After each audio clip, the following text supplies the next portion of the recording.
আসসালামু আলাইকুম। নাইম শেখের জন্যই খুলনা টাইগার্সের প্লে অফের খেলা চান্সটা এখনো টিকে থাকলো।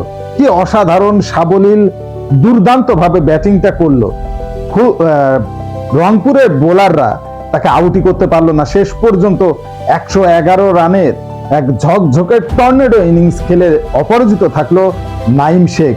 মাত্র 62 বলে 111 রান করে নাইম শেখ, যেখানে 7টা 4 এবং 8টা ছক্কার মার ছিল। এবং নাইম শেখের এই ইনিংসের উপর ভর করেই 220 রানের একটা পাহাড় সম টার্গেট দিয়ে ফেলে খুলনা টাইগার্স।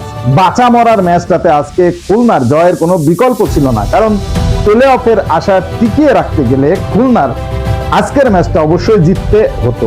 সেই জায়গা থেকে আসলে খুলনা সাকসেস। শেষ পর্যন্ত 46 রানে রংপুর রাইডার্সকে রুখে দিল খুলনা টাইগার্স। রংপুরের টানা 4টে হার, তারা ওই যে প্রথম হারলো সেই রাজশাহীর কাছে, হারের পর যেন হারের বৃত্তের থেকে আর জয়ের বৃত্তে ফিরতে পারছে না সোহানের রংপুর রাইডার্স।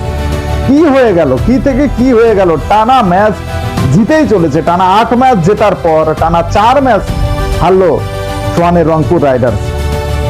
প্রথমের দিকে যদি টানা জয় না থাকতো রংপুরের যে কি হাল হতো সেটা আসলে বলা যাচ্ছে না। তবে খুলনার জয়ে বিপিএল এর প্লে অফ কিন্তু জমে ক্ষীর। যে কোনো দলই আসলে প্লে অফে উঠতে পারে, যদিও বরিশাল এবং রংপুর রাইডার্স দুটো দলই কিন্তু অলরেডি কোয়ালিফাই করে গেছে। এখন বাকি যে দুটো দল প্লে অফ খেলবে সেটার জন্য লড়াই হচ্ছে চিটাগাং, খুলনা এবং রাজশাহী। এর ভিতরে সব থেকে দুর্বল জায়গায় আছে রাজশাহী, কারণ রাজশাহীর হাতে কিন্তু কোনো ম্যাচ নেই। 12টা ম্যাচই তারা খেলে ফেলেছে, 6টাতে জিতে তারা কিন্তু এখন পয়েন্ট টেবিলে 4-এ আছে। সব থেকে সুবিধাজনক জায়গায় কিন্তু আছে চট্টগ্রাম কিংস। সুবিধাজনক জায়গায় আছে এই কারণে তারা কিন্তু এখনো তাদের একটা ম্যাচ বাকি আছে। তারা যদি এই ম্যাচটাতে একটা না 2টা ম্যাচ বাকি আছে, এই 2টা ম্যাচে তারা যদি একটাতেও জিততে পারে তাহলে কিন্তু তারা প্লে অফে উঠে যাবে। আর যদি 2টাতেই হারে সেক্ষেত্রে তাদের অন্য দলের দিকে তাকিয়ে থাকতে হবে। আর খুলনার আছে একটা ম্যাচ, ওই ম্যাচটা অবশ্যই জিততে হবে। সেখানে রান রেটেরও কিছু ব্যাপার স্যাপার আছে।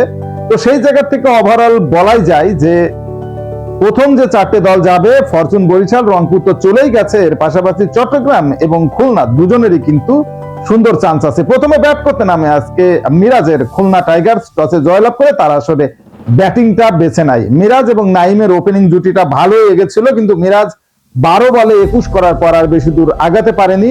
পুরো ম্যাচটাই নাইম শেখময় ম্যাচ হয়েছে।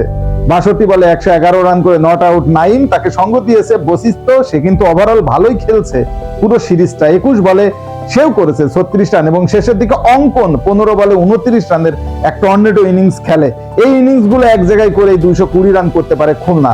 221-এর একটা বড় টার্গেটকে সামনে নেমে যেমনটা খেলা উচিত ছিল রংপুর রাইডার্সের তেমনটা খেলতে পারেনি। অনেকদিন পর ফর্মে ফিরেছে সৌম্য সরকার, এটা একটা বড় একটা ব্যাপার। এবং জাতীয় দলের চ্যাম্পিয়ন্স ট্রফি সিরিজে যেহেতু সৌম্য আছে, তার রানে ফেরাটা একটা সুখকর ব্যাপার। 48 বলে 74 রানের একটা ঝকঝকে ইনিংস খেলেছে সৌম্য, কিন্তু নাইম শেখের ইনিংসের কাছে আসলে সৌম্যর ইনিংসটা একেবারে মিলান হয়ে গেছে। 6টা 4, 5টা বিশাল ছক্কা মেরেছিল সৌম্য সরকার, দেখার মতো ছিল। এরপরে শেখ মাহাদি, সে 27 রান করেছে 14 বলে। মাহাদির ইনিংসটা আরেকটু যদি আগাতো তাহলে হয়তো কি হতো, ম্যাচটা আরো জমজমাট হতো আজকের ম্যাচটা। সেটা আসলে হলো না, সে আউট হয়ে যায়। ইফতেখার 19 আর সাইফুদ্দিন 18, এই দুটো কেবল তাদের রানের ব্যবধানটাই কমাতে পেরেছে, আর কিছু না।